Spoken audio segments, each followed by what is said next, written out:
Hello friends, welcome back to my channel Shobhanish world. কেমন আছেন আপনারা সবাই? আশা করি সবাই খুব ভালো আছেন। আর আজকে হচ্ছে শনিবার, সকাল সকাল ব্লগটা শুরু করলাম। তো তার আগে আমি আপনাদের সাথে একটু শেয়ার করছি বসন্তের কিছু মুহূর্ত। এখন তো বসন্তকাল, আর বসন্তকাল মানেই চারিদিকে গাছে শুধুই বসন্তের ফুলে ভর্তি। তার সাথে আসছে আবার দোল পূর্ণিমা। তো আমাদের যেটা সদর দরজা রয়েছে তারই ওপরে রয়েছে এই কাগজ ফুলের গাছগুলো, মানে মাটির থেকে কাগজ ফুলের গাছগুলো এই দরজার মাথাটার ওপর চাপিয়ে দেওয়া হচ্ছে। বড্ড ভালো লাগে দেখতে, তো তারই একটা ঝলক শেয়ার করলাম। তো সকাল সকাল আমি ফ্রেশ হয়ে চলে এসেছি রান্নাঘরে। এখানে আমি আলু, গাজর সমস্ত কিছু ভালোভাবে কেটে নিয়েছি, তারপর জলে একটু ভিজিয়ে রেখেছি, আর ওদিকে সমস্ত মটরশুঁটি আমি ছাড়িয়ে রেখেছি। আর এদিকে একটা সুন্দরভাবে মশলা পেস্ট বানিয়ে নিলাম। এখন আমি এই সবজিটা বসিয়ে দিচ্ছি। নিরামিষই বানাচ্ছি সবজিটা। সকাল সকাল রান্না করার একটা কারণ রয়েছে, কারণটা পরে বলছি। তার আগে রান্নাটা ঝটপট করে সেরে নিই। তো আলু, গাজর, মটরশুঁটি দিয়ে সুন্দর একটা সবজি বানাচ্ছি। সবজির রেসিপি আমি পরে শেয়ার করছি, মানে এই ভিডিওতে আমি শেয়ার করতে পারলাম না, আমি নেক্সট কোনো ভিডিওতে বা শর্টসে শেয়ার করে রাখবো। Good morning everyone. ওদিকে আমার সবজি প্রায় পুরোপুরি রেডি হয়ে গেছে। এখন বাজে সকাল 10টা মতো। বেলা অনেকটা হয়েছে বুঝতে পারছেন। এখন যাব আমি স্নান করে ফ্রেশ হতে, তারপর যাব পুজো করাতে। যেহেতু শুক্রবার ছিল শিবরাত্রি ব্রত, তো শুক্রবার দিন আমরা শিবরাত্রি ব্রত করিনি, আপনাদের তো আগেই শেয়ার করেছি সে কথা। কারণ আমরা প্রথম মতে শিবরাত্রি ব্রত করি না, আমরা দ্বিতীয় মতে করি।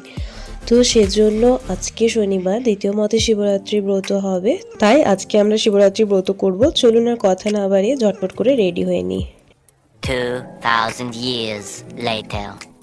ফিরে এলাম অনেকটা সময় পরে। এই যে আকন্দ ফুলগুলো দেখছেন, আগের দিন বিকেলবেলা হাঁটতে গিয়ে তুলে এনেছিলাম আমি আর মা মিলে। এই আকন্দ ফুলগুলো মা এখন যে খোসাটা হয় সেটা ছাড়িয়ে নিয়েছে, ফুলগুলো ভালোভাবে ধুয়ে নিয়েছে। আর এদিকে আমি এখন সুচের মধ্যে সুতোটা আর কিছুতেই পরাতে পারছিলাম না।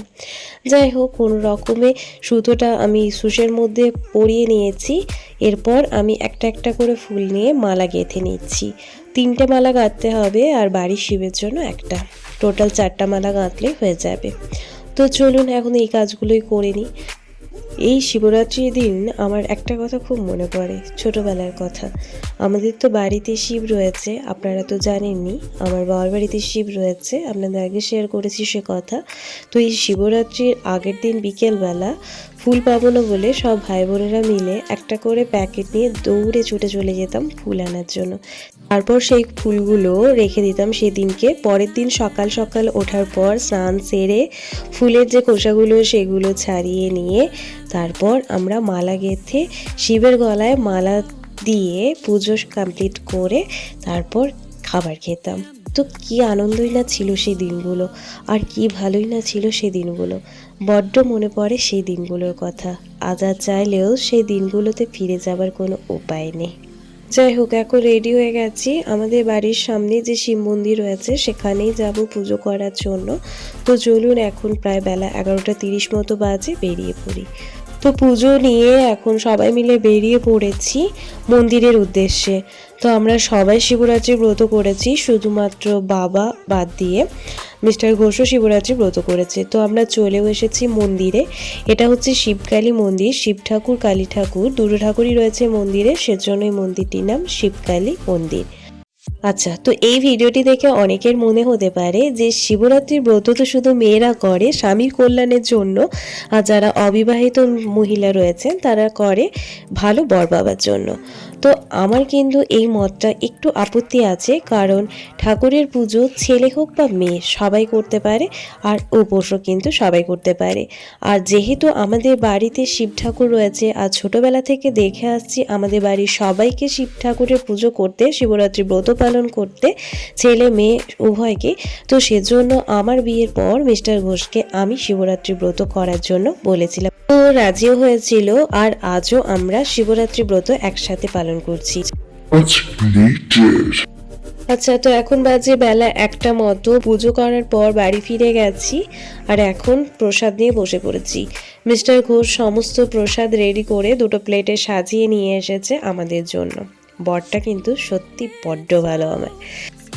আচ্ছা, তো প্রসাদ খাওয়া তো কমপ্লিট হয়ে গেছে, এখন চলে এসেছি লাঞ্চের জন্য।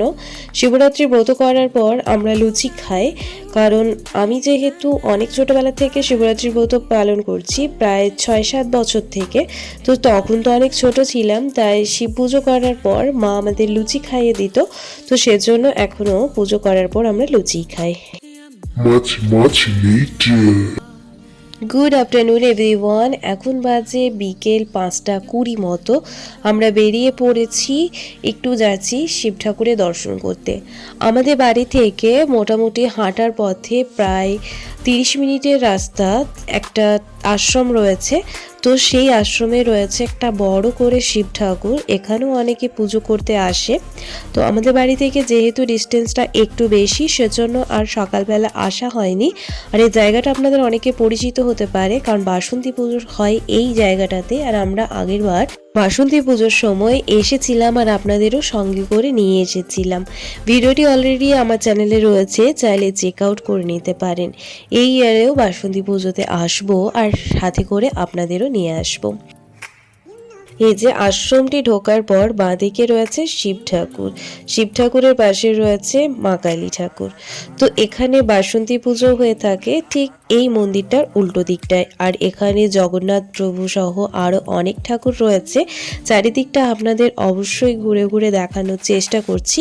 তার আগে চলুন শিব ঠাকুরের দর্শন আপনাদের একটু ভালোভাবে করিয়ে নিই।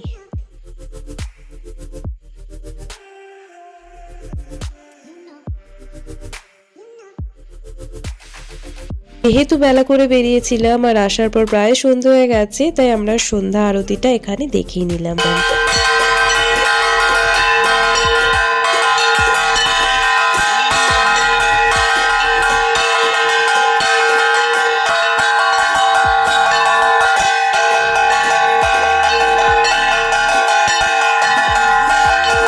আচ্ছা, তো এখন ফিরে এলাম অনেকটা সময় পরে। এখন বাজে রাত্রি 8টা 30 মতো। আমরা ফিরে গেছিলাম বাড়ি মোটামুটি 7টা নাগাদ। তারপর বাড়ি এসে চা খাওয়া সমস্ত কিছু কমপ্লিট করে একটু টিভি দেখছিলাম। আর এদিকে মা আর কাকিমা মিলে রাতের ডিনার বানাচ্ছিল। তো এদিকে লুচি চাকা হচ্ছে, তার সাথে কোনো একটা সবজি হবে। তো চলুন তাহলে আজকের মতো ব্লগটি এখানেই শেষ করছি। ব্লগটি যদি কিছু ভালো লেগে থাকে অবশ্যই একটা লাইক, কমেন্ট আর শেয়ার করে দেবেন। দেখা হচ্ছে খুব তাড়াতাড়ি নতুন একটি ভিডিওর সাথে। ততক্ষণ পর্যন্ত সবাই ভালো থাকুন, সুস্থ থাকুন। আর আমার চ্যানেলে নতুন সদস্য হয়ে থাকলে চ্যানেলটি সাবস্ক্রাইব করে পাশে থাকুন। ধন্যবাদ। শুভরাত্রি।